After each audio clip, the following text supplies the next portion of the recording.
pagi, Romo, Bapak, Ibu, saudara-saudari, peserta sarjana daring, rubrik Menjadi Sehat, Majalah Utusan.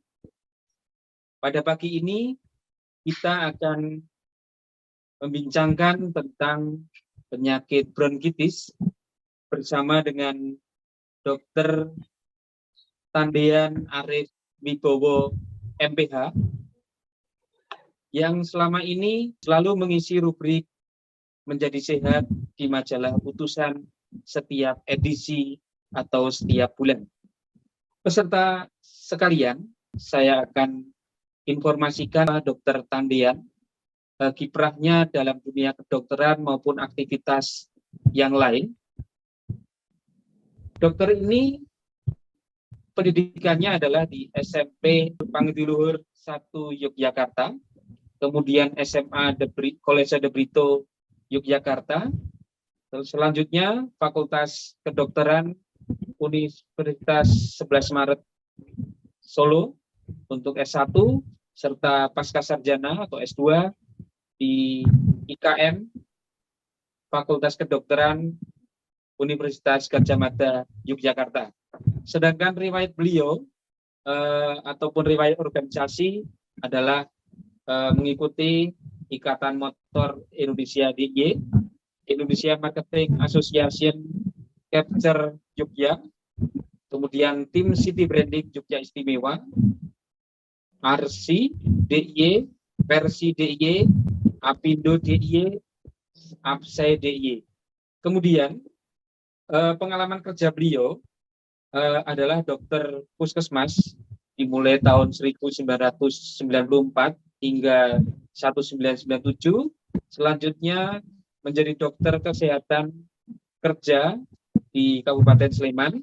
Selanjutnya dokter kesehatan IMI DIY, dan tahun 2000 hingga sekarang dokter umum Rumah Sakit Pantirapih Yogyakarta, dan tahun 2006 hingga sekarang sebagai dosen Setikes Pantirapih Yogyakarta.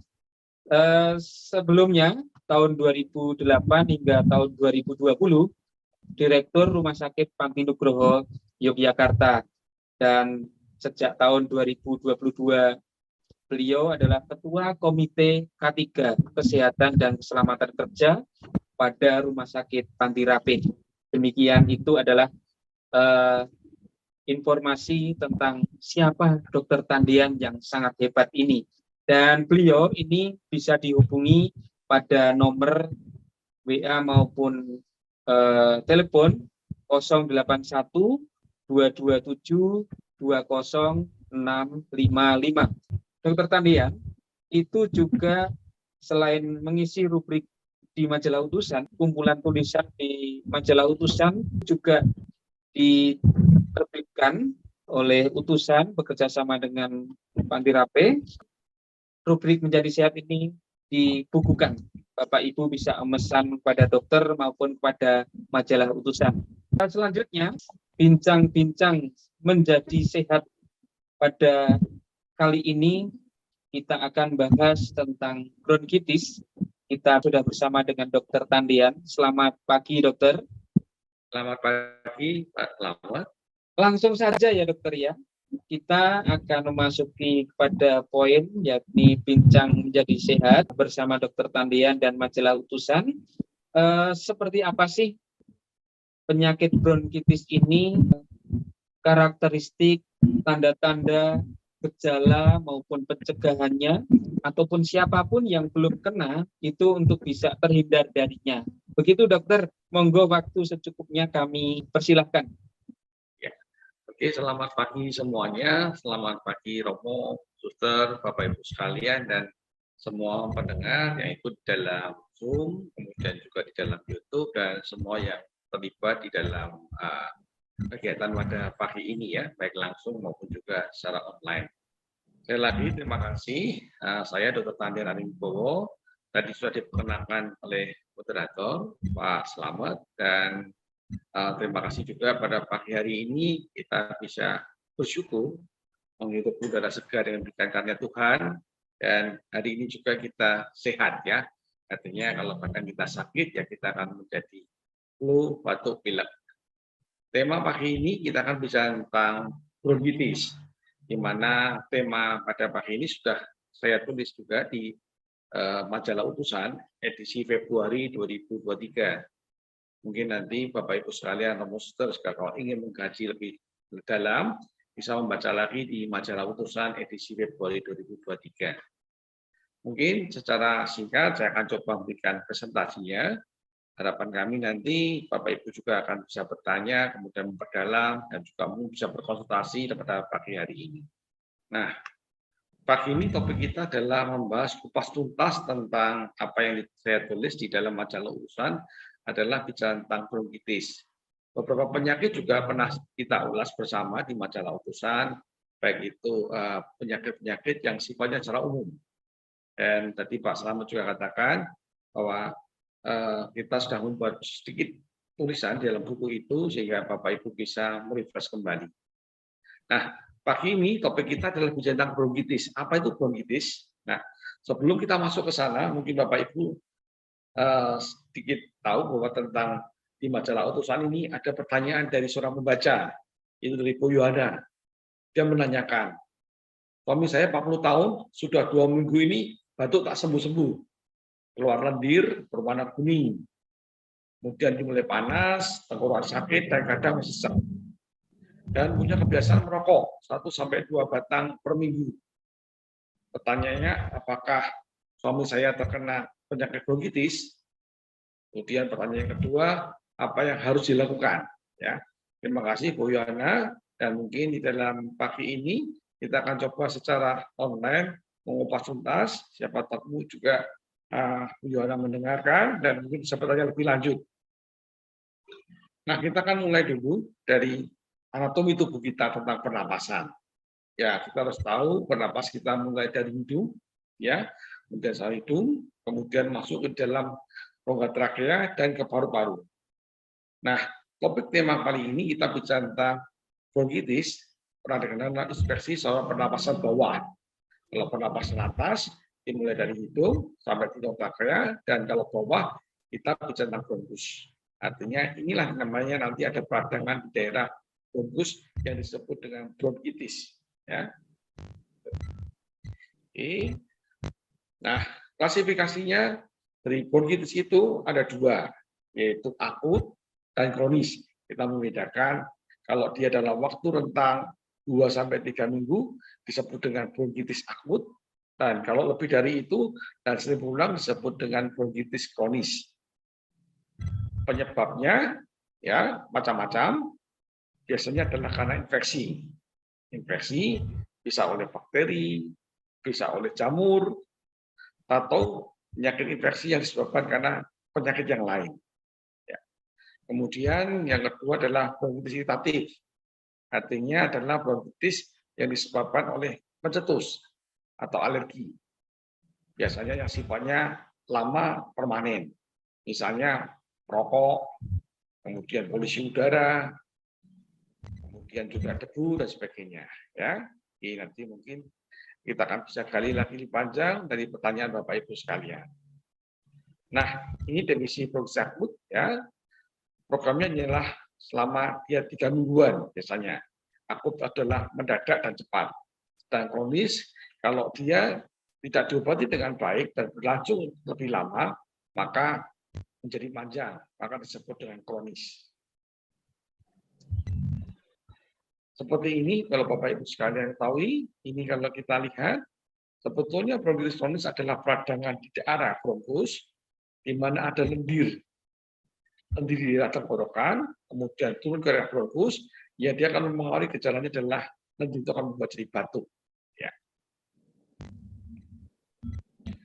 Nah, kita bedakan, awalnya adalah gejala bronkitis akut, ya sama sebetulnya. Demam pilek, artinya batuk pilek biasa yang tidak sembuh-sembuh. Kemudian timbul dengan batuk yang kering, berdahak, kemudian pasti otomatis kalau lama akan tenggorokan sakit, ya. Kalau sakit, kemudian lama dia akan turun ke paru-paru, ke bawah, ke bronkusnya, bronkus melebar, maka cairannya akan banyak, maka timbul kadang suara mengik, ya. Lama-lama nanti sakit kronis menjadi sesak asma. Otomatis kalau banyak cairan di daerah bronkus pasti akan jadi sesak napas. Nah, gejala yang lain pasti akan mengikuti. Kadang dengan bernapasnya berat, maka akan jadi pusing, kemudian karena pusing jadi otot. Oke. Nah, kalau kita bicara tentang kronis, sebetulnya tadi dari definisinya adalah gejala bronkitis akut yang berkepanjangan. Biasanya lebih dari 3 minggu sampai 2 bulan dan 3 bulan, tidak sembuh-sembuh. Sehingga apa? Yang menyebabkan gejalanya kita pasti tahu, batuk keringnya berkelanjutan, tidak pernah berhenti. Ya, pasti otomatis cairannya tidak tuntas, maka suara asmanya akan jadi lebih panjang. Pasti tidak nyaman, kemudian sering sesak napas, dan lama-lama juga karena oksidasinya berkurang, kadang tanda-tandanya tampak warna biru di bibir, kemudian di kulit dan kuku. Pasti otomatis kalau terganggu batuknya susah tidur juga. Lama-lama pasti pasien akan menjadi PPOK. Oke, diagnosisnya adalah ya kita harus perlu ke dokter untuk memastikannya. Karena memang hanya dari surat tulisan kita bisa tidak memastikan. Mungkin ada penyakit-penyakit yang lain yang menyerupainya. Yaitu bisa jadi ada radang tenggorokan di atas, kemudian juga penyakit paru yang lain, misalnya ada namanya pneumonia, ada bronkitis. Ya. Nah, dokter akan menanyakan pertanyaannya. Bagaimana, berapa lama, kemudian sampai di mana sakitnya, apakah ada di atas atau di bawah. Kemudian dokter juga akan melakukan pemeriksaan fisik, ya, baik dengan inspeksi, dilihat perkembangan paru-parunya, kemudian dilakukan perfusi, tepuk dadanya, memperhatikan antara paru-paru kiri dan kanan, kemudian dilakukan pendengaran, ya, dengan auskultasi, melihat suara-suara, ada suara ronki, suara bising, dan suara-suara yang menyertai dari paru-paru. Nah, sekiranya dokter masih merasa belum pasti, maka dilakukan pemeriksaan penunjang. Itu dengan pemeriksaan laboratorium, darah, untuk pastikan, dan juga dengan ronsen. Dari foto ronsen, kita akan lebih pasti lagi. Dan jika kita masih ragu-ragu, bisa melakukan dengan CT scan paru-paru. Nah, seperti ini yang tadi kita lihat, anatomi, pasti dari dadanya ada di tengah, karena ada bronkus di sini. Ada peradangan, yang akan nampak ada sedikit semacam perkabutan.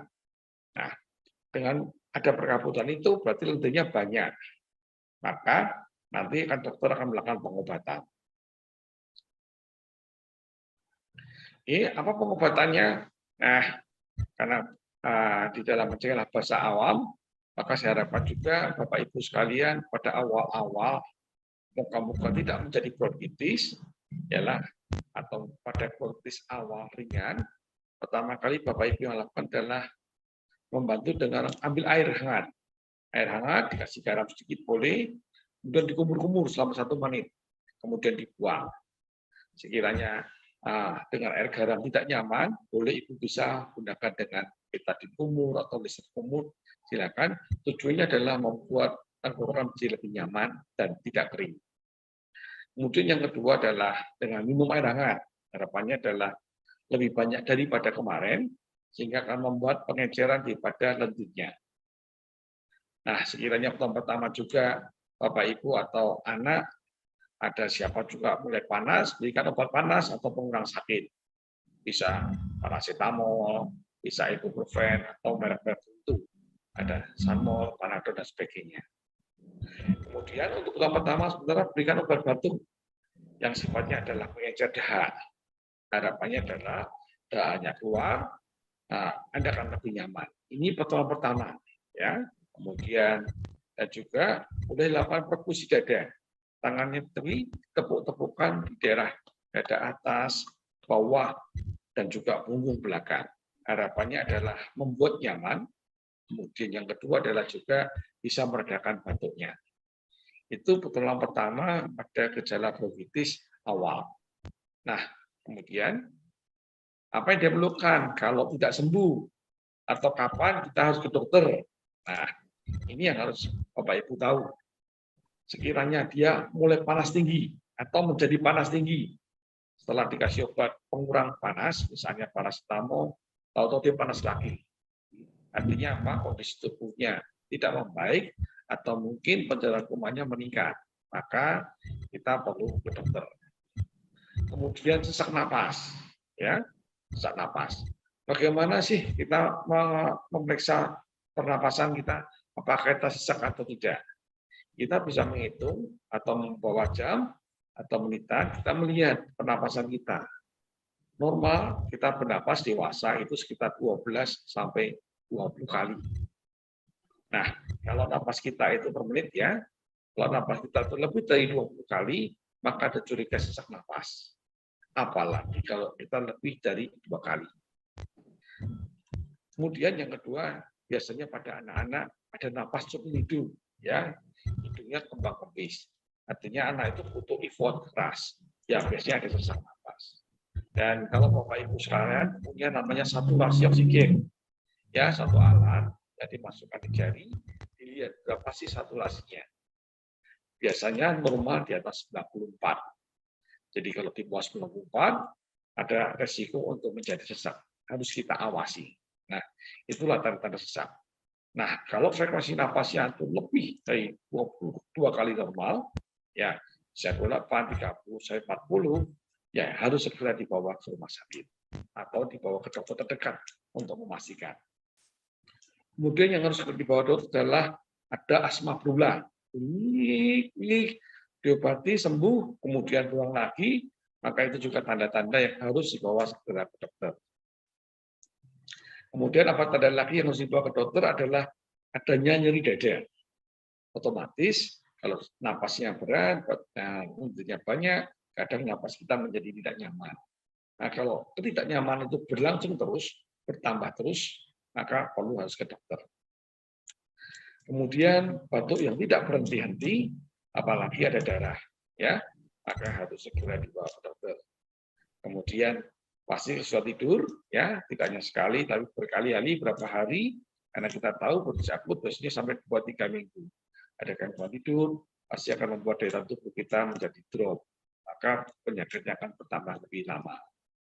Kemudian ada pulang kesadaran, ya, mulai tanda bahwa kita tidak sadar, delirium, mulai kadang apa yang namanya sebelumnya kurang, diajak cerita tidak nyambung, lupa dan sebagainya. Padahal sebelumnya tidak pernah seperti itu. Maka ada tanda-tanda kesadaran, maka perlu dibawa ke dokter. Kemudian, nah, mari kita bagi tips untuk mencegah bronkitis yang ada di majalah utusan. Pertama, bagaimana sih kita mencegah bronkitis? Ya. Pertama adalah kita harus perilaku hidup bersih dan sehat, ya, serta lingkungannya juga. Apa itu perilaku hidup bersih dan sehat? Ya, pertama adalah sering kita cuci tangan, ya, cuci tangan, kemudian memakai masker, ya juga, kemudian juga kita sering mandi, membersihkan diri, kemudian lingkungan juga kita harus sehatkan, bagaimana ventilasi udara masuk di ruangan kita, kalau bisa juga ada sinar matahari. Ya. Kemudian yang kedua, untuk mencegahnya adalah bagaimana kita makan gizi yang seimbang. Ya. Gizi seimbang, kemudian kita istirahat cukup, dan olahraga yang teratur. Ya. Olahraga teratur itu harapan kita adalah bisa 150 menit per minggu. Ya. Bisa dibagi dalam 3-5 kali melakukan tindakan olahraga. Bisa pagi, siang, dan malam. Kemudian kita juga untuk mencegah bronkitis, kita ajari etika batuk yang bersih. Caranya gimana? Kita mungkin juga kita berkonsum yang kelihatan ya, adalah kita mengangkat siku kita, kemudian pada saat kita batuk, mulut kita diarahkan ke arah ketiak. Contohnya itu. Dengan begitu, harapannya adalah percikan batuk tidak kemana-mana.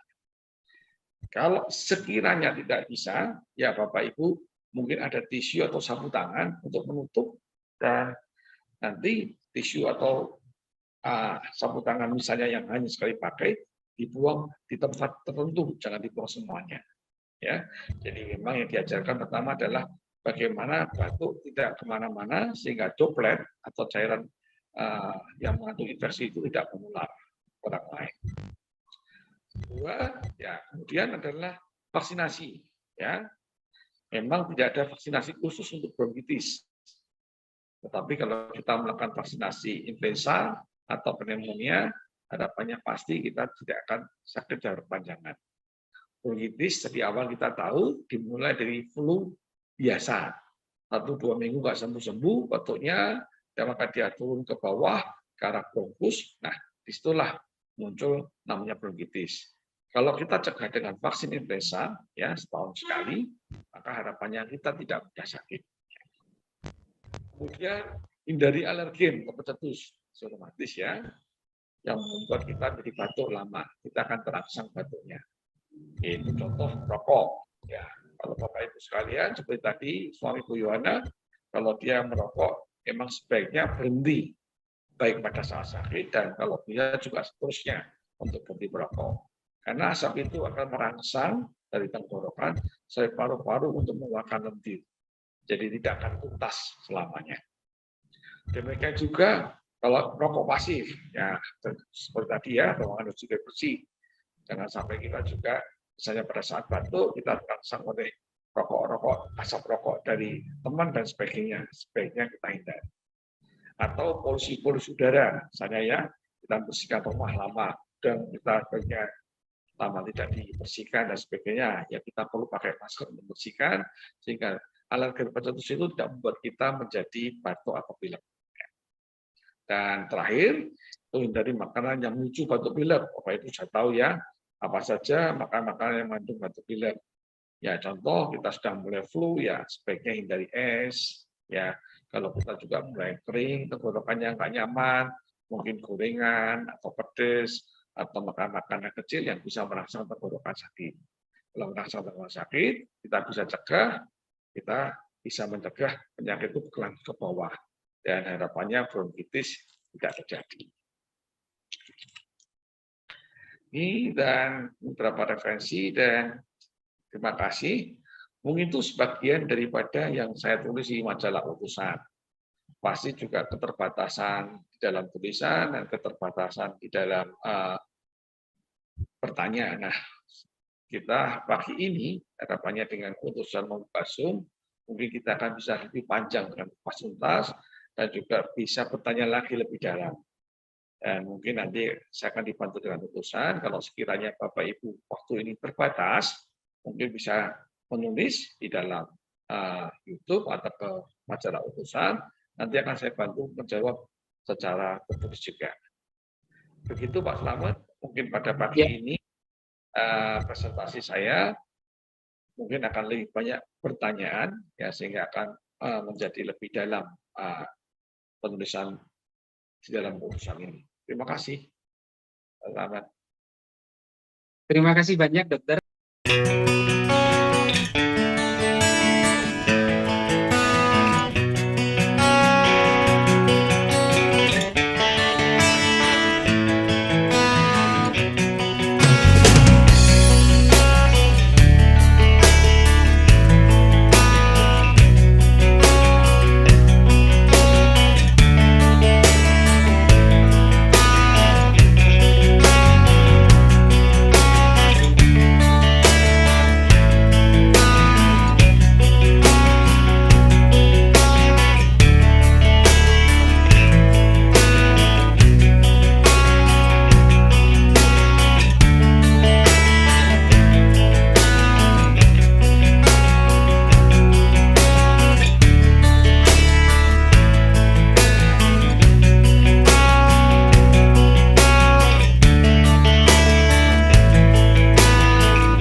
Namun demikian, izinkan saya bertanya, Dokter. Ini masih saya sendiri nih yang bertanya. Dokter, untuk penyakit bronkitis ini, siapa sih yang paling rentan? Anak-anak, orang tua, atau orang dewasa gitu dokter untuk begitu. Bagaimana kalau untuk anak-anak dan sebagainya? Terima kasih. Ya, yang kita pasti tahu, yang paling rentan biasanya adalah pada anak-anak dan orang tua. Ya, orang dewasa bukan lebih kuat ya, tetapi dia lebih tahu harus bagaimana. Anak-anak dan anak-anak utama adalah penyakitnya batuk pilek mudah, seperti sekarang musim hujan ya, banyak hujanan, pulang sekolah, kemudian juga kondisinya mungkin juga kurang tidur dan sebagainya. Anak itu kan mudah menjadi influenza. Nah, bronkitis itu dimulai dari pada influenza dahulu. Ada batuk pilek, ya, kemudian nanti akan berlanjut memanjang. Batuknya nggak sembuh-sembuh, dia akan turun ke paru-paru ke arah bronkitis. Sedangkan pada orang tua, ya orang tua di atas 60 tahun, memang resiko dengan kondisinya tubuh yang sudah mulai mengalami degeneratif ya. Tetapi itu semuanya, baik anak-anak, orang tua dan dewasa, asal tubuh kita itu kuat, artinya kita kembali sama biasa makan yang cukup seimbang, kemudian kita juga istirahat cukup, dan kita juga punya aktivitas kalau bisa olahraga yang rutin, maka imun kekebalan tubuh kita menjadi baik. Kita akan menjadi lebih kuat dan harapannya tidak mudah sakit. Dan juga tadi apakah anak-anak, orang tua dan dewasa sebetulnya kita punya yang namanya vaksinasi influenza juga. Itu akan membantu kerentanannya. Jadi sekarang sih sebetulnya tergantung dari diri kita. Kalau anak-anak perlu bimbingan orang tua, supaya anak-anak ya, orang dewasa pasti ya kita akan mulai sakit, kita akan pasti akan makan minum dan sebagainya. Tapi pada orang tua juga perlu kita arahan juga bagaimana kita menjaga orang tua kita supaya tetap sehat dengan tadi makan minum yang bagus, mungkin olahraga ya. Begitu Pak Slamet, mungkin bisa bantu. Baik dokter, ini ada pertanyaan dari Pak Andre di Bantul. Dia menanyakan seperti ini dokter. Dokter, dengan adanya gejala mengi, apakah penderita bronkitis boleh ditolong dengan menggunakan nebulizer? Begitu. Terima kasih pertanyaannya seperti itu dari Mas Andre di Bantul. Oke, silakan dokter. Oke, terima kasih Pak Andre. Ya, apakah boleh nebulizer? Sebetulnya penggunaan nebulizer itu adalah obat di mana adalah sifatnya adalah membesarkan bronkus. Di dalam bronkusnya membesar. Pasti otomatis kalau bronkusnya membesar, maka akan bernapas menjadi nyaman. 7. Untuk pengobatan pada saat awal sakit atau pada saat akut atau pada saat tidak nyaman, pemberian nebulizer akan membantu. Tetapi akan langkah lebih baik kalau kita bisa mundur selangkah lagi. Kita tidak membesarkan bronkusnya, tetapi sebetulnya bagaimana kita mengurangi sekretnya. Supaya sekret itu atau lendir itu tidak menutup bronkus. Sehingga bronkusnya tidak perlu diperbesar, gitu ya, bahasa awamnya. Dengan begitu akan lebih nyaman. Nebulizer membantu sekali. Karena apa? Sama kalau intinya yang banyak, makin lama menumpuk, mungkin akan timbul yang namanya mengi atau asma. Ya, dan mungkin di tempat awam juga, kalau kebanyakan mengi, memang paling enak di nebulizer. Paling enak disemprot, pasti otomatis. Karena salah satu kerja dari semprot itu adalah membesar bronkus. Pasti akan menjadi lebih nyaman, tidak sesak. Tapi harapan saya, kalau boleh kita belajar mundur selangkah lagi. Artinya kalau kita bisa mengendalikan lendir itu, ya dengan mungkin minum cukup, ya mungkin artinya bisa mengurangi, mungkin juga kita membantu dengan perkusi di dada juga mengurangi, ya kemudian juga kata kita mengurangi pencetusnya, baik itu polutan asap atau polutan makanan, mungkin akan berkurang. Tetapi setuju sekali kalau pada saat pengobatan memang membuat tidak nyaman, kita perlu nebulizer. Ya, mungkin bisa membantu. Baik, terima kasih dokter untuk pertanyaan dari Mas Andre di Bantul. Dokter, ini dari misalnya saya itu tinggal di tempat dingin, yang artinya cuaca banyak dingin, kemudian banyak hujan, banyak pokoknya matahari kurang ya dokter ya. Itu salah satu mungkin yang ingin saya tanyakan. Apakah iklim itu juga mempengaruhi penyakit ini bisa mengenai seseorang atau bagaimana dokter? Kalau misal orang tinggal di iklim dingin, kemudian di panas ataupun medium, nah itu bagaimana dokter? Ya, pengaruh iklim memang pengaruh sekali ya. Kalau kita ada di daerah tropis ini memang biasanya terjadi flu itu terjadi pada saat pancaroba pergantian sehingga kita tidak siap ada alergi. Kemudian pada saat musim hujan otomatis kalau kita itu tanda petik kehujanan, kedinginan, maka kita akan terjadi resiko ispa dari satu dulu. Pasti otomatis nanti lama-lama akan berlanjut ke arah bronkitis. Saya yakin bahwa sebetulnya karena kita sudah tahu iklim kita itu seperti apa, kita bisa mempersiapkan diri. Artinya, kalau misalnya kita akan pergi keluar ada hujan, ya kita bawa payung, membawa jas hujan dan sebagainya supaya tidak kita kehujanan. Tapi kalau juga misalnya kita harus hujan kedinginan, harapan saya setelah pulang, ya semuanya Bapak Ibu segera mungkin menghangatkan badan. Artinya berganti baju, kemudian mandi dengan cepat, mungkin kalau ada air hangat lebih bagus, kemudian bagaimana minum hangat-hangat, harapannya adalah kedinginan itu bisa hilang. Kalau kedinginan itu hilang, maka resiko influenza itu bisa hilang. Maka otomatis atau pilek tidak mudah terjadi.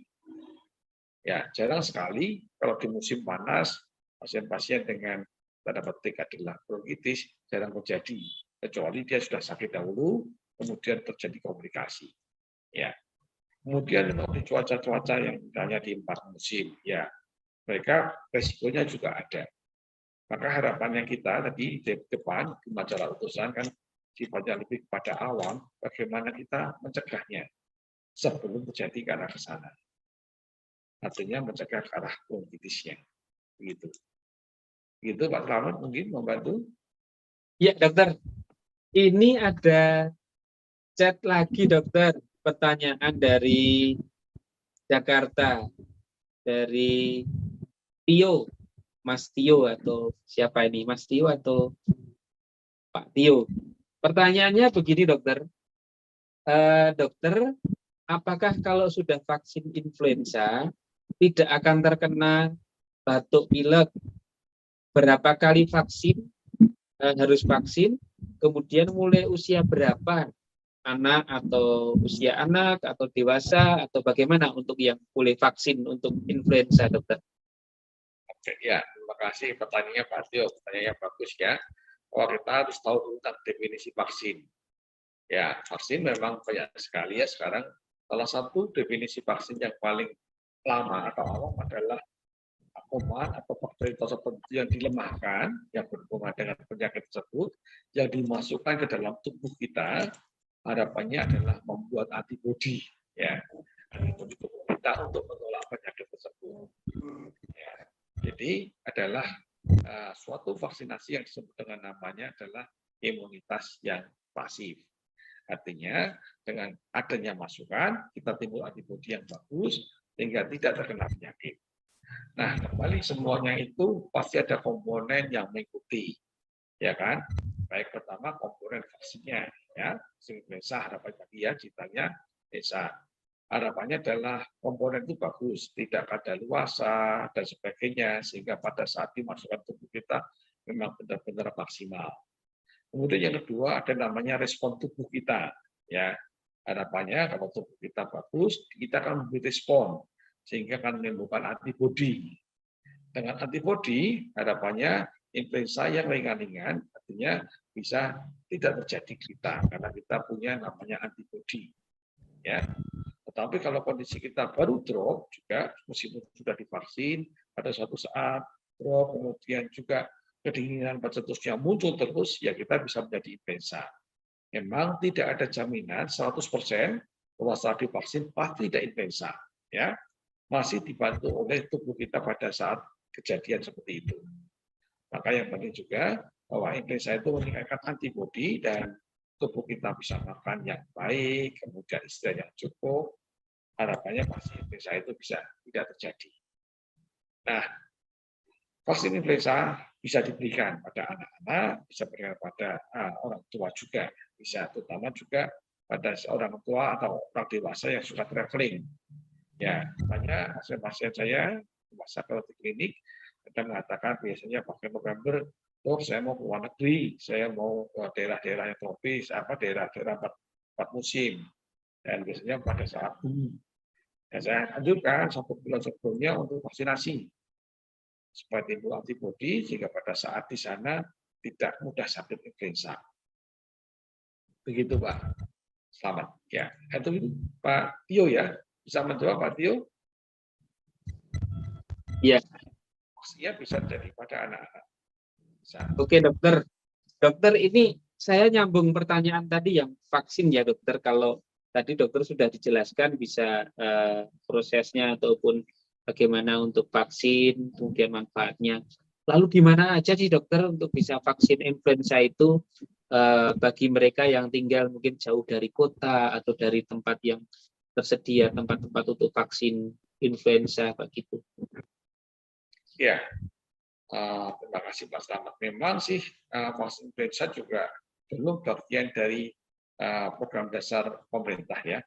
Memang kita perlu ada effort kecil atau usaha lagi untuk mengusahakannya.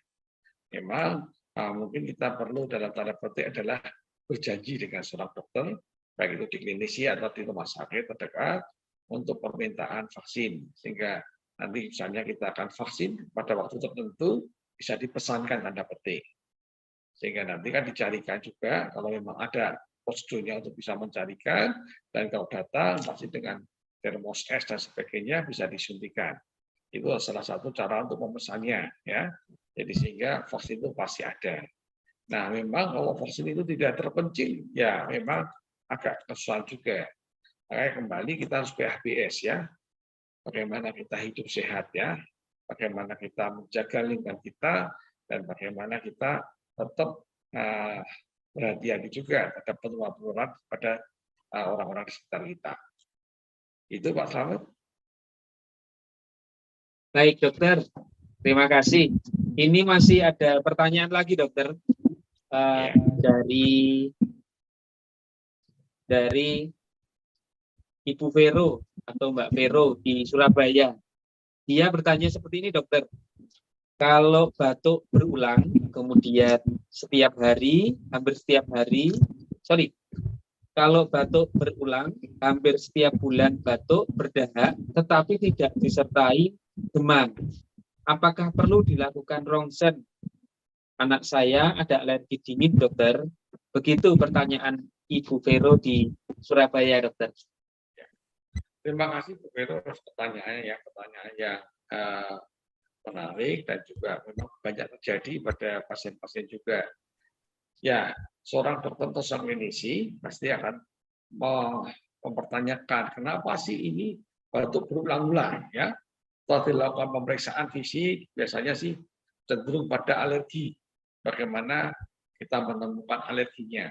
Ya, artinya bekerjasama juga dengan anak dan keluarga supaya pencetus alergi itu tidak muncul. Kebanyakan pada anak-anak muncul karena itu, karena makanan kecil, kemudian karena suka minum es dan sebagainya, kadang-kadang tidurnya juga tidak teratur sehingga dia mudah influenza. Itulah yang membuat anak-anak mudah menjadi influenza. Nah, pertanyaannya adalah kalau batuk itu berulang, ya, kalau batuk itu berulang, maka seorang dokter juga akan mencari penyebab yang lain. Apakah hanya alergi saja atau mungkin ada penyakit paru yang lain. Maka diperlukan pemeriksaan fotoronsen. Ya, fotoronsen untuk memastikan atau menghilangkan penyakit-penyakit yang lain yang ada di paru-paru. Misalnya juga contohnya adalah dengan flek atau TBC. Ya, orang bilang PKTB atau flek TBC, batuknya berulang-ulang juga. Dan juga memang berbeda sekali daripada fotonya. Kalau kita bicara fotonya, maka akan nampak perbedaan antara flek paru-paru dengan bronkitis. Jadi, perlu pemeriksaan foto paru-paru Kalau sekiranya itu berulangnya tidak sesuai dengan yang diharapkan kita bersama, baik dokternya, kemudian baik keluarganya dan anak-anak. Kenapa sih anak ini batuk berulang? Padahal kita sudah meminimalisasi alerginya atau pencetusnya. Perlu kita. Kalau hasil fotonya itu baik, maka perlu kita giatkan lagi. Kita perlu sosialisasi atau perlu disiplin lagi bersama mencari pencetusnya terjadi. Kenapa anak ini udah flu dan batuk pilek? Kadang yang sepele adalah, mohon maaf, berat badan anak. Harus ditanyakan, berat badan anak ini sudah mendekati normal tidak? Karena cenderung orang yang anak-anak dengan berat badan yang rendah, kecil, akan mudah influenza batuk pilek. Dan kalau itu lama-lama juga, ya nanti kembali ke alam jadi bronkitis dan juga jadi bronkitis asmatikus. Jadi mungkin nanti Ibu Vero coba mencari atau melihat apakah berat badan anaknya sudah ideal belum. Kalau belum, tugas kita ini bersama-sama bagaimana membuat ideal berat badan sehingga dia tidak mudah sakit. Yang kedua, kalau foto paru-paru itu ada masalah, nah kembali.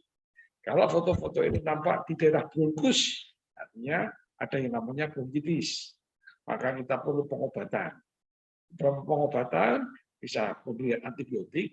Kalau dia nanti menurutnya berwarna, artinya ada bakteri juga.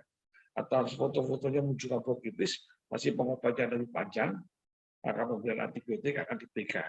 Selain tadi obat-obat batuk, obat-obat radang, dan obat-obat influenza yang menyertai. Nah, kalau hasil foto ronsennya itu bukan bronkitis, misalnya ada flek atau PKTP atau TBC pada anak, ya perlu pengobatan rutin. Ya, nanti akan pengobatan rutin, mungkin akan dievaluasi pada bulan kedua atau bulan ke-6 dan atau bulan tahun pertama. Harapannya apa? Dengan pengobatan yang rutin tersebut, baik itu bronkitis dan mungkin TBC, maka efektif, tidak akan berulang dan bisa menjadi sembuh. Itu mungkin Bu Vero. Baik dokter, masih ada waktu ya dokter ya? Ini masih ada pertanyaan dari Sari, Ibu Sari di Magelang. Beliau bertanya begini dokter, beberapa kali saya periksa tidak direkomendasikan obat semprot, tetapi ketika saya sakit mau membeli obat semprot sendiri tidak bisa karena harus dengan resep dokter. Nah, bagaimana solusinya dokter ketika orang kena bronkitis atau kebutuhan obat yang semacam ini dokter? Ya, pertanyaan bagus Bu Sari ya. Memang kembali kita ke arah pengobatan ya. Memang tadi kita bicara tentang nebulizer, obat semprot, tadi sama. Cara bekerjanya adalah bagaimana dia membesarkan bronkus. Nah, kalau bronkus diperbesar, pada saat sakit saya setuju, memang harus dilakukan pemberian itu, terutama kalau ada sesak napas.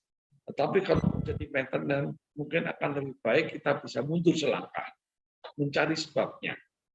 Ya. Dan juga tadi, kalau kita biasa dengan obat semprot, ya pasti kita menjadi kebiasaan lebih nyaman. Ya, memang benar, pasti pekerjaannya membesarkan bronkus, kita menjadi lama. Maka lama-lama kalau nyaman, kadang kita melupakan giginya. Kita tidak mundur selangkah. Kita tidak mencari sebabnya. Kita tidak mencari bagaimana supaya tidak sakit. Bagaimana kita bisa memproteksi tubuh kita menjadi lebih sehat. Dan juga alergen-alergen. Kenapa? Sekali kita tidak nyaman, batuk, kemudian napas sesak, kemudian kita melakukan semprot atau nebulizer akan nyaman. Dan karena itu juga akan mempengaruhi pada bronkusnya. Nanti pada saat lama, yang bertahun dan usia tambah tua, mungkin akan mudah terjadi resiko PPOK. Ya, karena apa? Bronkusnya sudah terbiasa menutup dengan nebulizer. Jadi memang nebulizer, kemudian obat-obat semprot itu memang harus disiapkan oleh dokter. Dokter pasti akan memastikan jangka pendek dan jangka panjangnya. Apakah akan melakukan dengan semprot ini atau tidak. Kecuali memang pada PPOK kan lama ya, dia lama. Maka ada tentu dosisnya pun juga dikendalikan, tidak asal dosisnya dipakai, tapi ada pengendalian dosisnya. Sehingga ini akan berdampak panjang. biasanya penggunaan nebulizer jangka panjang itu pada orang tua degeneratif. Pada orang tua dia bisa panjang dan itu harus dikontrol sehingga tidak menjadi penyakit-penyakit yang lain. Jadi memang sebaiknya si obat-obat semprot itu memang harus konsultasi dulu dengan dokter, ya, supaya pasti jangka pendek dan jangka panjangnya komplikasi itu atau efek samping jangka pendek jangka panjang itu bisa terkendali. Karena dokter tahu pada saat awal periksa seperti ini, pada saat dia kontrol seperti ini. Jadi dia akan bertanggung jawab secara moral dan juga dia berpikir tidak hanya saat kasih obat sembuh, tapi jangka panjangnya juga. Begitu. Baik dokter, masih ada satu pertanyaan dokter ini yang masuk malah jauh dari Deli Serdang, Sumatera ini dokter. Pertanyaannya adalah, dokter, dengan adanya pandemi COVID-19 dan kemudian kelak menjadi endemi, apakah penderita bronkitis akan makin rentan bila terinfeksi COVID-19? Begitu dokter, pertanyaan dari Jemani, Deli Serdang. Oke, terima kasih Pak Manik dari Deli Serdang. Ya, sebetulnya kembali pemeriksaan pada COVID ya. COVID ya, kita bernapas dari hidung, kemudian ke bronkus dan ke alveoli. Kebanyakan pasien COVID ini kenanya adalah pneumonia, radang pneumonia. Dia ke bronkus, dia ke bawah lagi, tadi kita lihat anatomi paru-paru kita, dia bekerja di alveolus atau di tempat pertukaran antara udara dengan darah di sana. Terjadi peradangan di sana, maka terjadi pneumonia. Otomatis sebetulnya kembali, kalau kita tidak awalnya tidak batuk pilek influenza yang paling gampang, maka dia tidak turun ke bawah, tidak akan ke bronkus dan tidak akan turun ke alveoli. Nah, setelah pasca pandemi ini sebetulnya juga sama sih sebetulnya. Tadi di salah satu slide saya untuk tips untuk mencegah bronkitis adalah memang kita perlu vaksin pneumonia juga. Dan pneumonia ini juga nanti akan berhubungan dengan COVID ya. Artinya apa? Kita tidak mengharapkan keterusannya tadi dari bronkus ke alveolus yang akan jadi pneumonia. Dengan divaksin bisa timbul antibodi. Hanya kita tidak sakit. Nah, COVID ini memang menarik ya. COVID ini ada yang namanya long COVID juga. Nah, kita harus perlu periksa juga ke dokter spesialis paru-paru untuk lebih memastikan long COVID ini bagaimana di paru-parunya. Ya, kita perlu kontrol. Apakah memang benar-benar long COVID atau sebetulnya sudah sembuh, tapi kita perlu usaha effort, latihan bernapas, latihan olahraga yang berhubungan dengan napas, sehingga apa? Paru-paru kita yang pernah sakit, pernah pneumonia, dan sebagainya pada saat COVID, itu bisa menjadi lebih bagus lagi. Atau minimal tidak menjadi lebih parah penyakitnya. Begitu mungkin. Baik dokter, terima kasih untuk pertanyaan yang baru saja, yang dari Deli Serdang ya, Jemani tadi. Ini saya gini dokter, pertanyaan boleh dari saya ya dokter ya. Gini dokter, banyak orang merokok kemudian sudah menjadi hidup hariannya dan kadang-kadang orang sulit atau menjadi stres ketika tidak merokok. Nah, tetapi poinnya bukan merokoknya harus diterusin, tapi bagaimana tetap orang yang bisa merokok tetapi tidak terhindar dari penyakit batuk umumnya atau bronkitis dokter. Ya, susah juga ya kita kalau merokok untuk berhenti. Tapi sebetulnya semangatnya adalah bagaimana kita mengendalikan rokok. Ya, karena kita tidak bisa mengatur Anda boleh merokok dan tidak merokok. Ya, karena pasien kita kadang kalau saya tanya, apakah Bapak merokok? Ya dia jawab tidak, meskipun dia merokok pun saya tidak tahu, ya kan? Kecuali baunya keras sekali, ya berarti kita bisa bilang Bapak merokok. Tapi juga dia bisa membantah. Saya kan dari luar dok, di tempat orang merokok. Jadi secara pembuktiannya akan susah. Maka saran saya sih sebetulnya untuk pasien bronkitis, memang rokok atau asap rokok itu akan mengiritasi, mencetuskan, sehingga lebihnya tidak berhenti-henti. sehingga Anda akan menjadi kronis, mau sembuh sakit lagi. Saran saya, berhentilah merokok. Ya, kalau memang belum bisa berhenti, maka kendalikan rokok Anda. Bagaimana Anda tahu bahwa kapan Anda merokok dan kapan Anda tidak merokok? Ya, dengan Anda mengendalikan rokok, artinya pencetus itu bisa hilang. Dan Anda bisa dari sakit, Anda disembuh menjadi sehat dahulu. Apakah setelah itu Anda akan merokok atau tidak, itu keputusan Anda sendiri. Anda juga harus berpikir bahwa perokok itu tidak untuk diri sendiri. Kalau Anda berkeluarga dan sebagainya, ada orang-orang di sekitar Anda yang tidak merokok juga, yang akan ikut dampak merokoknya. Misalnya tadi, ya anak Anda atau misalnya keluarga Anda juga, misalnya ada batuk-batuk dengan asap rokok, dia akan tercetus ulang karena sebagai seorang perokok pasif. Jadi saran saya adalah selama belum Anda bisa stop rokok, kendalikan rokok dengan benar. Caranya mungkin tipsnya adalah satu, Anda harus merokok tidak dengan orang-orang yang dicintai. Anda harus merokok sendiri. Di tempat komunitas orang merokok, silahkan. Itu pertama kali. Anda harus mengendalikan tidak merokok pada orang-orang yang tidak merokok. Kemudian tips saya yang kedua adalah ya bagaimana Anda harus mulai sadar. Anda merokok untuk apa? Sehingga Anda setiap kali Anda memberikan korek api, jas korek api, merokok, Anda tahu merokok untuk apa. Sehingga Anda selalu sadar bahwa saya merokok untuk ini. Kalau tidak ada tujuannya, sebaiknya tidak merokok. Yang ketiga adalah bagaimana Anda mulai belajar mengendalikan. Biasanya satu bungkus satu hari menjadi satu bungkus 3 hari. Kalau sudah bisa, hanya menjadi satu bungkus 1 minggu. Dan saya yakin kalau tips tadi, 3 tips tadi, Anda merokok untuk diri sendiri, tidak untuk orang-orang lain, kemudian Anda tahu Anda merokok untuk apa, dan ketika Anda bisa membatasi, saya yakin bahwa hidup Anda akan menjadi lebih bagus. Jadi kalau Anda misalnya pada saat mulai batuk-batuk Anda merokok, ya akan membuat Anda kering. Lendir menjadi lebih kering. Kalau lendir menjadi lebih kering, akan merangsang Anda untuk menjadi batuk lebih kuat. Batuk lebih kuat, masih otomatis akan membuat peradangan baru lagi. Jadi seakan-akan seperti siklus lingkaran terus. Sembuh, sakit, sembuh, sakit, sembuh, sakit. Dan tidak tuntas, maka terjadi komplikasi yang menjadi bronkitis kronis. Jadi begitu Pak Slamet, kalau boleh sih, saran saya teman-teman yang merokok ini, berhentilah merokok. Dok, saya pakai vape, hampir sama pada prinsipnya, udara kering akan membuat dia lendirnya menjadi pengiritasi, membuat jadi batuk lagi, dan itu akan menjadi 20 jam lebih lama. Berhentilah. Ya. Dok, herbal, rokok herbal, sama juga. Menurut saya, polusi udara itu pada pasien-pasien yang bronkitis, itu akan menjadi lebih parah. Silakan pergi merokok, atau kalau memang kesulitan merokok, silakan temui dokter Anda untuk konsultasi. Dan saya Anda tidak betul karena sakitnya. Baik dokter, terima kasih.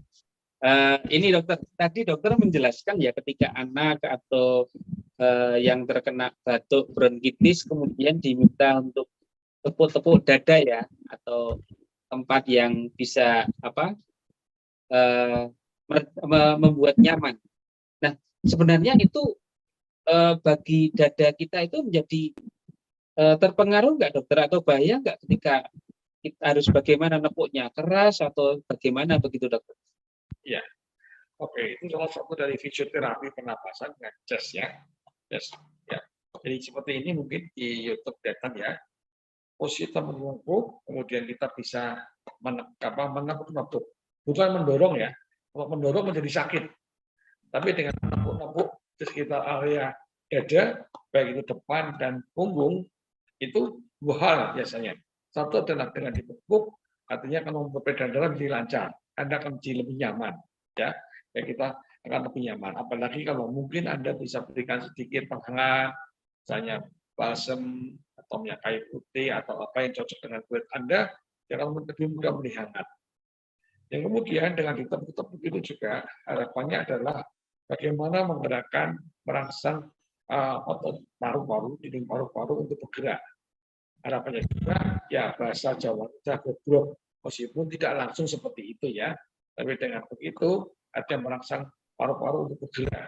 Apalagi tadi tidak hanya begini langsung lendirnya hilang, tapi juga dengan nanti dengan minum yang cukup, kemudian juga yang dihindari dengan obat-obatan pasti akan dilakukan. Jadi namanya fisioterapi dada ini memang membuat Anda menjadi lebih nyaman, begitu. Ya, terganggu sedikit ada pesawat lewat dokter. Ya, dokter ini ada pertanyaan lagi.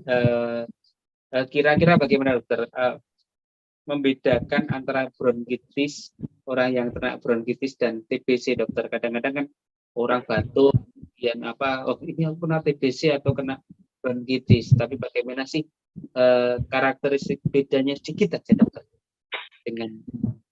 Ya, memang kalau kita tidak bicara pasien yang kita tanya ini ada orang sakit batuk ya, kalau dia tidak mengaku aku sakit bronkitis atau TBC, kadang kita juga susah ya. Memang yang paling tahu adalah dokternya karena dia memeriksa, kemudian perlu melakukan pemeriksaan penunjang di foto paru-parunya. Dari foto paru-paru itu kita bisa membedakan langsung. Tapi kalau dari gejala klinisnya, batuknya juga tidak terlalu spesifik berbeda. Kecuali kadang kita bisa tanya, Bapak batuk sudah berapa lama? Kemudian ada batuk darah tidak? Nah, biasanya kalau TBC cenderung pernah kemungkinan ada batuk darah lebih banyak daripada di bronkitisnya. Kemudian yang kedua, kalau TBC biasanya berhubungan juga dengan kehidupan sehari-hari sebelumnya. Biasanya pasiennya lebih kurus. Jarang sekali, banyak atau bukan tidak ada, tapi jarang sekali pasien-pasien dengan gemuk adalah TBC. Jarang ketemu pada saat dewasa. Biasanya perawatannya kurus, kemudian kecil, kemudian dia batuk-batuk, kemudian dari pencetusnya dia ada merokok dan sebagainya, maka cocok kemungkinan besar ini adalah TBC. Tapi kalau batuk biasanya orangnya biasa, kamu batuk-batuk lama. Memang susah kita membedakan.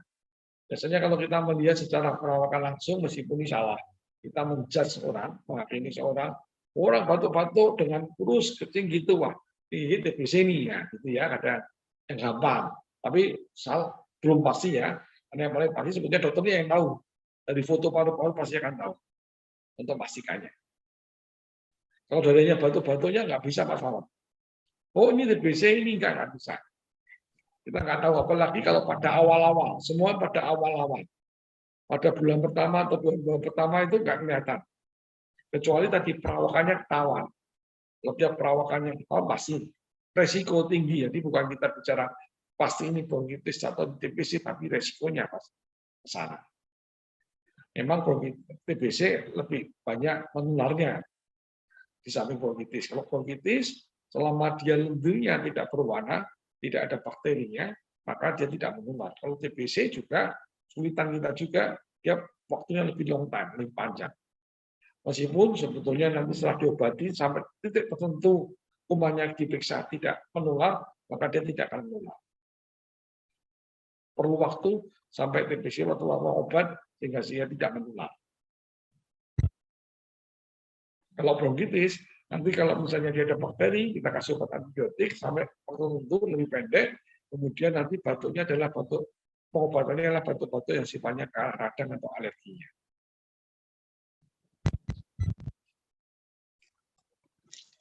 Baik dokter. Baik, terima kasih dokter. Ini ada pertanyaan lagi dokter. Ya. Muncul ini sudah datang pertanyaannya dari Pak Suhar atau Ibu Suhar dari Tangerang. Dia bertanya, dokter, saya waktu usia 7 tahun pernah terkena TBC dan dinyatakan sembuh total. Saya sekarang usia 50 tahun. Keluhannya saat ini tiap kali bangun tidur terasa ada lendir dan mengganggu. Bagaimana menghilangkan lendir tersebut, dokter? Itu pertanyaan dari Ibu Suhar dari Tangerang. Oke, Ibu Suhar atau Pak Suhar ya. Oke. Terima kasih pertanyaannya. Nah, kalau kita bicara tentang perjalanan penyakit, ya, tadi Bapak Ibu umur 7 tahun kena flek, dan saya yakin kalau sudah sembuh, pasti sakitnya tidak akan panjang. Nah, pertanyaannya sekarang adalah setelah usia dengan umur 50 sekian, kemudian kalau pagi keluar batu lendir, ya. Sebetulnya lendir di tenggorokan itu selalu ada, Bu. Tidak pernah kita kering, ya. Seperti air ludah kita. Cuma yang pertanyaannya adalah kenyamanannya. Kalau lendir itu kering akan mengganggu, dan kalau dia turun ke bawah akan mempengaruhi mudah batuk. Kalau lendir banyak, kita juga tidak nyaman, sehingga kadang kita sering beneran mudah. Jadi yang tepat adalah sebetulnya lendir itu digunakan ada, tapi tidak kering, tidak sedikit dan tidak banyak. Kemudian yang harus kita perhatikan adalah sebetulnya tadi keluar lendirnya adalah warnanya apa. Itu bisa keluar warnanya enggak. Kalau dia berwarnanya tidak putih jernih, tetapi mulai berwarna kuning, hijau, atau coklat, ada resiko untuk jadi infeksi. Ya, maka perlu pemeriksaan lebih lanjut. Ibu harus ke dokter untuk memeriksakan kalau dia berwarna, apakah ada peradangan yang kronis, peradangan yang lama. Mungkin nanti dokter akan memberikan obat, mungkin dokter akan juga melakukan pemeriksaan foto ulang untuk memastikan apakah ada penyakit-penyakit yang lain. Ya, artinya penyakit-penyakit tadi ada TBC, ada bronkitis, ada radang paru-paru dan sebagainya. Atau mungkin hanya problem di tenggorokan saja. Problem di tenggorokan biasanya dimulai dari kata-kata pencetus. Ya, mungkin tidak sengaja makan gorengan, maka dia jadi kering, tentunya banyak. Kemudian makan sesuatu yang merangsang, misalnya apa, yang sifatnya seperti steak kering, itu juga bisa membantu. Atau kadang nggak sengaja minum es terlalu banyak, sehingga kadang mulutnya tidak nyaman. Jadi begitu. Jadi menurut saya sebaiknya kalau itu berulang terus setiap pagi, ibu coba konsultasi ke dokter terdekat atau dokter keluarga untuk mencari pencetusnya dulu.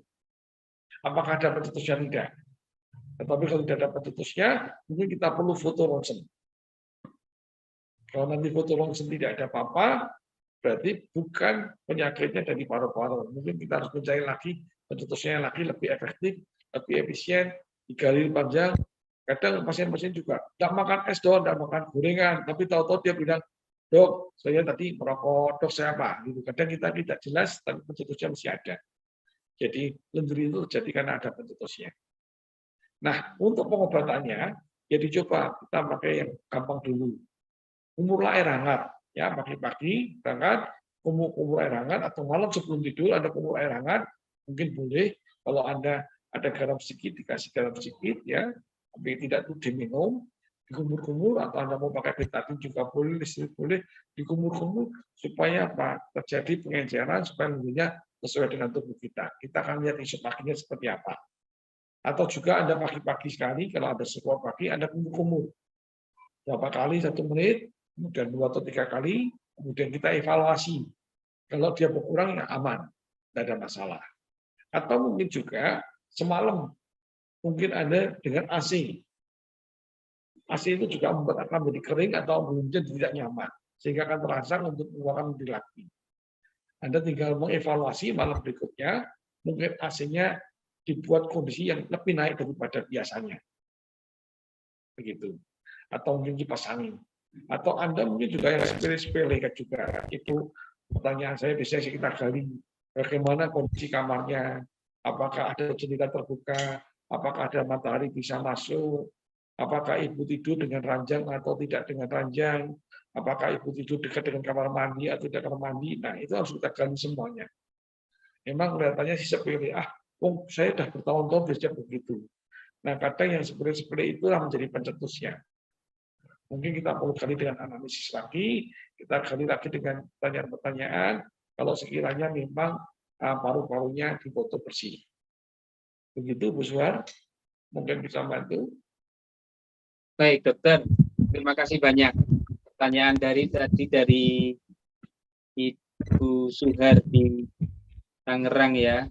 Kemudian ini ada pertanyaan lagi, dokter, apakah gejala asma, batuk bisa sembuh dengan jalan pagi atau jalan-jalan pagi di pantai, pagi-pagi hari meruput atau datang sebelum subuh datang ke pantai gitu dokter.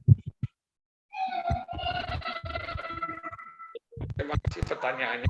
Dengan jalan-jalan pagi di pantai akan membuat kehilangan. Betul, setuju.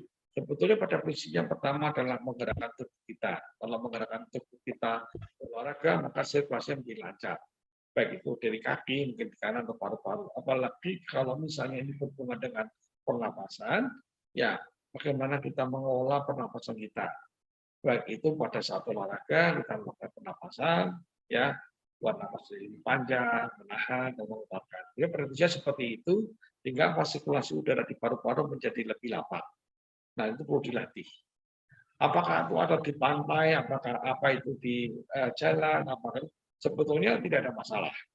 Ya, Anda silakan ada di mana, dan kalau memang Anda di pantai, memang lebih nyaman karena udara di pantai kadang jadi udara kering, ya, jadi lebih nyaman. Kemudian juga Anda jadi rileks di sana, ya. Cuma ya Anda harus hati-hati juga, angin di sana kalau di pantai, ya. Ya, bernapasnya sih bagus, tapi pulang Anda kedinginan juga sama aja. Ya Anda harus atur kondisi Anda kapan Anda ke pantai, ya, untuk olahraga, atau juga Anda posisi tertentu Anda di jalan juga harus bagaimana gitu, ya. Jadi memang sifatnya adalah holistik. Bisa kita bilang bahwa Anda datang ke pantai, Anda pakai baju pendek saja, Anda di sana ke pantai, berlatih, berjalan-jalan, berolahraga di sana, kemudian juga Anda menikmati pantai dengan main air, ya pasti otomatis Anda akan jadi tidak fit juga pulang ke rumah karena kena angin terlalu lama. Aturlah tubuh Anda, belajarilah tubuh Anda seberapa lama. Kita nggak bisa mengatakan saya, Dok, kalau gitu berapa lama? Tubuh seseorang pada saat itu berbeda. Silakan Anda mulai menganalisa tubuh Anda, bahasa Jawanya ini teknik. Oh, kalau saya segini saya nyaman, kalau segini tidak nyaman. Latihlah berulang-ulang sehingga akan menjadi memori Anda, menjadi suatu memori kebiasaan sehingga Anda akan tahu, oh, kalau saya pas begini, kalau saya ke pantai jam sekian, saya akan melakukan ini segini, Anda enak. Nah, silakan lakukan itu. Karena setiap orang individu berbeda-beda. Jadi pada prinsipnya olahraga berjalan, kemudian melakukan pernapasan panjang, apalagi di pantai akan menjadi lebih bagus. Lucu sih, silahkan ke pantai, nikmatilah. Cuma Anda harus tahu kapan ke pantainya juga, ya. Dan hati-hati dengan ini, gelombang pasangnya juga panjang, besar, ya berhati-hati. Kalau Anda di pantai saja nggak ada masalah, tapi kalau Anda mulai mendekati air ombaknya, ya hati-hatilah. Begitu, Pak Lawan. Terima kasih dokter, pertanyaan yang bagus tadi dari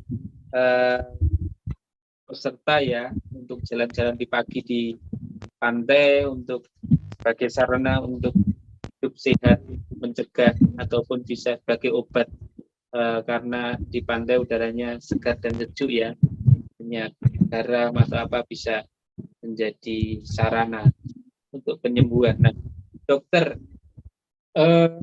saat ini tadi menyambung pertanyaan saya yang di awal di tengah-tengah tadi, banyak orang itu mengonsumsi rokok herbal. Apakah bedanya sih rokok herbal dengan rokok yang di pasaran itu, dokter? Nah, ini kan menjadi fenomena di saat ini gitu, dokter. Ini biar tidak batuk, ini menjadi obat dan sebagainya. Nah, tadi dokter mengatakan hindari rokok. Nah, tetapi ada atas nama kesehatan, ini bagaimana, dokter? Ya, oke. Memang ini fenomena menarik ya, memang dengan sekarang ada namanya rokok herbal. Rokok herbal untuk penyembuhan, ya. Kembali fenomena Bank Indonesia itu menarik sekali. Banyak alternatif atau herbal yang berguna sehingga menyembuhkan. Bagi saya mengatakan bahwa bukan saya alergi untuk merokok dan tidak. Apakah pada prinsipnya adalah kita harus tahu kondisi kita, setiap orang berbeda. Nah, pada saat topik kita bicara tentang bronkitis, ya, herbal itu obat jelas. Tetapi menjadi rokok herbal, ya itu yang saya sebetulnya perlu penelitian lebih lanjut, ya. Siapa tahu juga ke depan kalau itu bisa dibuktikan dengan penelitian yang benar-benar sahih, valid, ya mungkin bisa kita lakukan juga. Karena kembali bahwa pengobatan kita ini adalah pengobatan yang selalu berkembang maju, ya, melihat dengan suatu hal yang bukan alergi dengan yang tapi berbeda, tapi kita selalu maju, tapi harus dibuktikan dengan penelitian. Karena selama ini mungkin jadi herbal itu adalah sebagai alternatif, ya. Kenapa herbal alternatif? Karena apa? Karena dosisnya belum bisa kita pastikan, ya. Kalau sudah dosisnya kita pastikan, ya sudah jadi obat. Karena tahu, jadi ekstraknya ya. Karena kita tahu toh herbal satu daun berbeda dengan daun yang satunya, meskipun di tempat yang sama, besarnya sama, ya kan, warnanya sama, tetapi ekstraknya belum tentu sama. Nah itu yang kita di herbal. Nah, tapi kalau itu bisa kita herbal, saya yakin bisa menjadi obat. Beberapa herbal sudah dipatenkan menjadi obat karena ekstraknya sudah sudah diketahui dan seberapa besarnya. Sementara ini kalau herbal-herbal yang belum tahu, misalnya kita masih sifatnya awam bukan dalam bentuk ekstrak, ya setiap orang punya respon berbeda. Bagi saya mungkin akan menyembuhkan, bagi orang tidak menyembuhkan. Dan herbal menurut saya adalah sebetulnya adalah individual, customized. Kalau Anda merasa cocok, tidak mengganggu yang lain, silakan. Saya setuju juga, pengobatan herbal penting. Nah, sekarang kita kembali ke rokok herbal. Nah, kembali rokok adalah dibakar. Ya kan, rokok pasti otomatis dengan menaikkan api pembakaran. Dan api salah satunya adalah membuat produk asap. Nah, ini yang mungkin harus diperhatikan. Kalau asap itu tadi kembali polutan-polutan polusi udara, polusi ada resiko itu. Nah, asap inilah yang akan membuat menjadi iritatif. Meskipun dalam tanda petik, dok ini kan herbalnya dicampur dengan ada obat-obat yang lain. Setuju, di atas kertas, dilihat kertas, bahwa mungkin dicampur dengan cara ada ini yang sifatnya adalah sebagai pengobatan. Setuju. Tetapi kalau menjadi rokok, ya saya bukan anti ya, ini harus penelitian lebih lanjut ya. Mungkin nanti teman-teman yang punya alternatif rokok herbal ini dan bisa mungkin dibuktikan, kemudian dipublish saja, kemudian mungkin juga kita bisa pakai di dunia kedokteran ke depannya. Sekarang yang hanya mengingatkan saja harus hati-hati dan cocokkan aja. Kalau Anda cocok dan sembuh silakan. Tetapi bagi saya kalau Anda bronkitis dengan rokok herbal, saya bilang sekarang ya, saya pikir asap itu akan membuat Anda iritatif lagi. Ya, Anda akan terasa lagi untuk menjadi batuk. Kalau herbal sih aman ya, herbal pasti otomatis dalam setiap kandungan daun, buah dan sebagainya masih ada kandungannya, dan kalau kita urai masih ada fungsi-fungsi tertentu yang membuat tubuh kita menjadi nyaman. Ya, oke. Kalau gitu kembali pertanyaannya, apakah rokok herbal akan mengaruhi paru-paru? Kalau jawab saya sekarang, saya bilang ya, pengaruh karena paru-paru untuk rokoknya. Kalau untuk pengobatannya karena herbal itu ada satu untuk mengatur tubuh menjadi sehat, saya setuju. Ya, mungkin akan lebih baiknya diberok, tapi nggak seduh, ya kan? Campur saja, ya kan? Dicampur, kemudian digodok tertentu, kemudian nanti kita bisa minum. Itu kan lebih bagus. Lebih akan membuat bronkitis ini. Kita topik ini kan bronkitis, kan lebih cepat sembuh. Karena apa? Cairannya lebih banyak.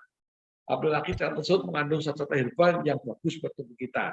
Mungkin sebagai antiseptik, ya kan? Anti-inflamasinya, ada yang anti radangnya, ada yang meningkatkan nafsu makannya. Ya, itu kan herbal seperti itu. Itu akan membuat tubuh kita menjadi bagus. Saran sementara mungkin tidak sifatnya herbal, tidak di dalam bentuk rokok, tapi di dalam bentuk dicampur jadi kayak jamu ya. Nah, itu kan lebih sembuh juga untuk kasus bronkitisnya ya. Gitu, Mas Slamet. Ya, terima kasih dokter. Dokter, ternyata kita secara siang dari kita sadar kita untuk rubriknya sadar sarya sayang daring menjadi sehat. Ini diikuti pula oleh Suster Julita Simanula. Itu belum jauh di seberang sana dokter, dari Nias Selatan. Beliau mengucapkan terima kasih seperti ini dokter. Terima kasih banyak Dokter Tan, tim Basis dan tim majalah Utusan yang dibagikan. Kami berharap tim Yayasan Basis masih membuat kesempatan seperti Zoom saat ini untuk jenis penyakit lain. Kebetulan kami dari satu pulau di Nias Selatan, sehingga pengetahuan kami bertambah untuk pelayanan di pulau terpencil bolehkah kira-kira kami minta tolong dikirimi file leaflet kecil untuk bisa kami bagikan untuk masyarakat kecil di Nia Selatan atau di sini. Ini pesan dari dan pesannya Pak CBD Salam gitu dokter. Itu pertanyaan yang pernyataan atau informasi yang dari nun jauh di sana. Kebetulan Zoom di sana, Zoom kita ini suster ini sedang berada di klinik dan sedang pelayanan, jadi banyak orang mengikuti sarasean dari kita ini dokter. Itu sekedar informasi dari terima kasih untuk Suster Yulita dan Bapak Ibu yang suster yang ada di Nia sana. Salam dari Yogyakarta dan salam dari kami Dokter Tan. Mungkin ada yang disampaikan dokter? Oke, terima kasih. Salam kembali suster dan semuanya yang ada di sana. Saya jadi iya. Sehat selalu suster buat semuanya dan juga pengunjung di sana. Suster. Oke, doa kita bersama, Sister. Ya. Ya.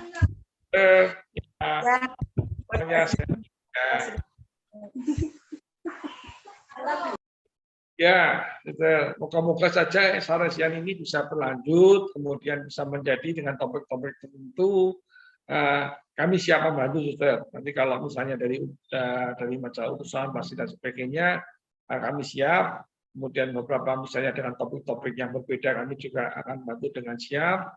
Kemudian juga kalau liver dan utusan, memang sih mungkin, Sister, ada beberapa hal ya saya izin utusan majalah yang sebenarnya ya boleh silakan Mister, selain berlangganan tanda petik ada liver itu bisa tanda petik bisa dibaca oleh pengunjung, bisa dibaca oleh mungkin karyawannya juga atau seluruhnya, atau biasanya sih kalau kita modelnya ya mohon maaf Suster kadang seperti koran.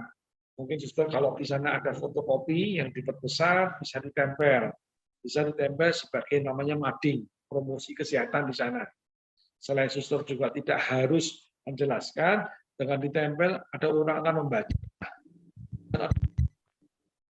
Mungkin beberapa teman-teman Suster yang punya basic di bidang kesehatan bisa menerangkan, bisa mengubah menjadi bagus. Makasih banyak dokter ya. Makasih banyak. Suster Yulita. Ya dokter. Suster mau bicara dengan dokter atau dengan kami atau pengalaman di sana tentang kesehatan Bu Suster. Sepertinya Suster berada di pelayanan kesehatannya. Boleh ya dokter ya? Boleh, silakan. Iya dokter, mohon maaf mengganggu sebentar. Kebetulan juga di sini anak sangat banyak 2 bulan ini yang batuk sejenis itu. Jadi saya juga kebetulan dokter jarang ada dokter. Jadi kami jalankan sendiri. Jadi lihat di Google pengetahuan, baca buku. Jadi saya melihat tadi ini saya memang terlambat bukanya, buka file email karena jaringan juga susah di sini. Kebetulan hari ini jaringannya bagus. Jadi kami bisa bareng-bareng semua karyawan, ada pasien tadi mendengar juga, saya pasang aja supaya sama-sama mendengar. Begitu dokter. Oke, ya. Jadi kami senang sekali bahwa hari ini ada pencerahan dan kalau boleh minta tolong untuk berikut dibuat sesuatu yang sejenis ini yang penyampaian tentang penyakit-penyakit lain. Iya. Begitu. Suster, terima kasih banyak. Iya. Boleh Suster sedikit lagi Suster. Ini pengalaman saya pribadi mungkin bagi banyak tadi Suster katakan banyak tanda petik pasiennya yang batuk pilek ya Suster. Iya dokter. Tolong satu edukasi lagi adalah bagaimana bernapas dengan benar Suster. Oh iya. Kenapa? Kadang nggak sengaja kita ini kalau batuk pilek bernapasnya tidak dengan hidung sempurna. Tapi kadang kita membuka mulut. Kadang ada anak-anak, saya kalau bercanda gini, manusia bernapas dengan hidung. Kalau yang bernapas dengan mulut namanya ikan, ya kan? Ikan bernapas dengan mulut. Nah, kadang nggak sengaja kalau kita bernapas dengan mulut, memang lebih nyaman daripada bernapas dengan hidung. Kenapa? Kita hidung tersumbat. Tetapi kalau kita tidak mengingatkan, melatih bahwa kita harus bernapas dengan hidung sempurna, maka kita akan membuka mulut. Nah, ini akan buat kering. Nah, kalau kering akan menjadi merangsang batuk. Oh Otomatis iya. luka lagi. Kemudian kalau kita bernapas dengan mulut, otomatis juga kadang tidak sengaja perut kita jadi kembung. Kalau kembung pasti makannya berkurang. Kalau berkurang ngedrop. Jadi nggak sembuh-sembuh, Saudara. Maka tadi kadang saya bilang, coba bernapaslah dengan hidung yang benar. Mungkin dibantu dengan Vicosol, mungkin dengan pupuk, mungkin dengan air hangat di kumur. Yang penting tadi coba suster sosialisasi, edukasi, bagaimana siapa orang batuk pilek itu kalau bisa bernapas dengan hidung yang benar. Oh, baik itu. Mungkin akan mengurangi sakitnya. Kalau enggak ya tadi kasih obat, ya malam dingin, ya kering lagi gitu. Itu mungkin tipsnya, Suster. Moga-moga bisa mengurangi kesakitan di sana. Baik dokter, terima kasih banyak dokter. Terima kasih Suster Yulita Simanunglang di Nia Selatan. Kongregasinya apa, Suster? Maaf. Kalau boleh tahu. Oh, FC Bolga, Pak. Oh, Suster di Sipulga. Ya. Baik, Suster. Baik. Terima kasih banyak. Terima kasih banyak ya. Banyak. Kita sudah cukup waktu dari jam 9 hingga 9.20 saat ini. Tiba saatnya kita akan mengakhiri perbincangan ini. Kami berharap bahwa ini bisa bermanfaat bagi siapapun dan pada kesempatan lain kami akan mengadakan lagi, tidak saja untuk rubrik menjadi sehat, tetapi juga untuk bacaan ataupun rubrik yang lain yang akan kami siapkan bersama tim Majalah Utusan dan Yayasan Basis, juga Majalah Rohani, juga Kerasulan Doa yang di bawah naungan Yayasan Basis. Kami nantinya akan mengadakan sarasehan daring juga pada tema-tema ataupun perbincangan yang akan kita siapkan. Untuk itu, sebelum mengakhiri, mungkin Dr. Tan ada yang ingin disampaikan bagi para peserta ataupun yang hadir di dalam sadar ini, sarasehan daring ini. Silakan dokter. Oke ya, terima kasih pada Romo, Suster, Bapak Ibu, dan semua yang ikut mendengar dalam Zoom ini dan juga online ya. Dan lagi terima kasih. Semoga juga pertemuan ini membuat inspirasi ya. Saya hanya sedang berumum dan hanya membagi tip-tip. Harapannya dengan tip-tip yang kecil, kadang kita dengarkan kembali bahwa kita harus selalu hidup sehat. Hidup sehat dimulai juga tidak hanya hidup sehat, tetapi juga lingkungan yang sehat. Lingkungan sehat itu juga berhubungan dengan rumah kita dan sebagainya. Tapi juga kita ingat kita punya keluarga. Ingatkan juga bagaimana kita menjaga orang-orang di sekitar kita, orang kita juga tetap sehat.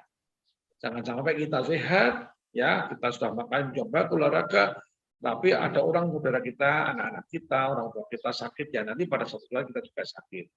Maka message-nya adalah ya bagaimana menjaga kesehatan bersama. Bagaimana menjaga kesehatan, terutama topik penyakit bronkitis, kita cegah yang paling mudah adalah bagaimana kita mencegah influenza. Dengan mencegah influenza, maka dia akan tidak akan ke paru-paru, dan salah satu topik bronkitis, kita tidak akan bronkitis. Tetaplah sehat semuanya, ya saling melindungi, selain kita diri sendiri, tapi ingatkan juga bahwa orang-orang di sekitar kita juga perlu kita jaga, baik dengan edukasi seperti ini, baik juga mengingatkan, baik juga mungkin mengulurkan tangan untuk mengobati. Ya, sekali lagi terima kasih dari tim utusan Basis Rohani semuanya. Semoga pertemuan ini bisa bermanfaat dan sekiranya memang ada pertanyaan, boleh silakan tulis. Nanti akan kami klarifikasi atau berikan lebih lanjut. Sekali lagi banyak terima kasih. Semoga selalu sehat dan berkah dalam peristiwa besar. Terima kasih dokter atas sarasehannya, pencerahannya pagi ini hingga siang ini ya, hampir jam 10.30. Sebentar lagi dokter harus tugas di Rumah Sakit Pantirape.